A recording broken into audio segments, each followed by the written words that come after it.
Good afternoon, Dr. Naik. My name is Izzy Westbury. I'm the Secretary here at the Oxford Union. I have a very short question to ask.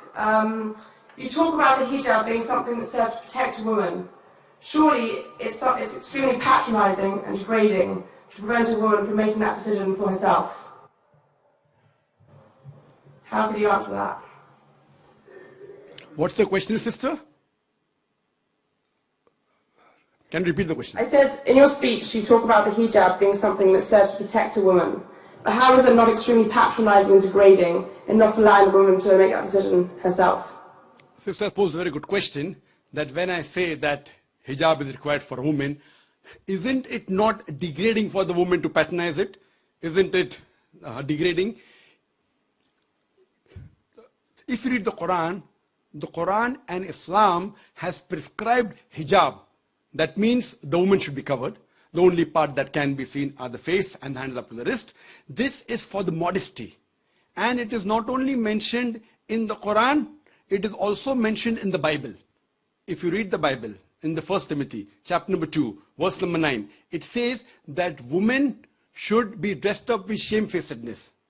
They should be dressed up with sobriety and should not wear braided hair or of gold or pearls.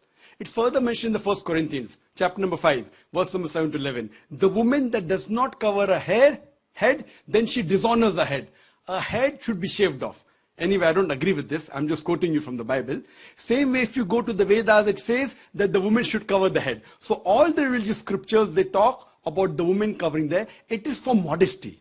It is not to degrade the woman. And if you analyze, there was an allegation made against me, saying that Dr. Zakir Naik says that if they don't wear hijab, that if you wear Western clothes, there are chances the woman will be raped. It is a misquotation again. What I said, that if women wear revealing clothes, they have more chances of being raped. What I was doing, the same newspaper, Sunday Times, which spoke against me, 1 year before, on the March of 9th, 2009, Sunday Times carried an article. In Britain, 1 out of 7 feel that the woman who wears sexy revealing clothes, she should be hit.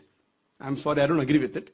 This is the statistics that was given in the Sunday Times on the 9th of March 2009, that in Britain, 1 out of 7 Britishers believe that the women who wear revealing and sexy clothes should be hit. I disagree with this. Furthermore, one more article came in 2005. In the same newspaper, Sunday Times, it said that 26% of the Britishers, they feel that wearing revealing clothes is partially or totally responsible for the rape. So what I say, that the more modestly you are dressed up, you are respected more. So Islam has prescribed the modest hijab for the woman, not to degrade her but to uplift her.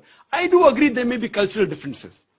Islam cannot force anyone to adopt it. There are cultural differences. For example, I'll give you an example. That some societies, what they feel, that even looking at a woman is immodest. Some societies feel looking is no problem, but touching a woman is immodest. Some of the society feels shaking hand is no problem. Some societies feel kissing no problem. Some societies feel doing anything as long as both agree is no problem. Different societies and different cultures have got different rules and regulations. When I went to America, while I was giving a talk, one of the Americans told me, "You Eastern women, you're immodest." I was shocked. So I said, "Why do you call the Eastern women immodest?" He told me, "You Eastern women, you expose your belly." So in America and Western country, exposing belly is immodesty. In India, exposing belly is not immodesty, wearing shorts is immodesty. So what you have to realize, sister, there's different culture, there's different system. Islam cannot force anyone to adopt. It's clearly mentioned in the Quran in Surah Baqarah chapter number 2, verse number 256, La ikraha fid din, there is no compulsion in religion. But if some women want to adopt the hijab because they feel modest and they feel respected, I feel no other woman should disagree. And when I've been to UK, I've seen hundreds and thousands of women who do cover their hair and who feel that they are uplifted because of this modesty. Hope that answers the question.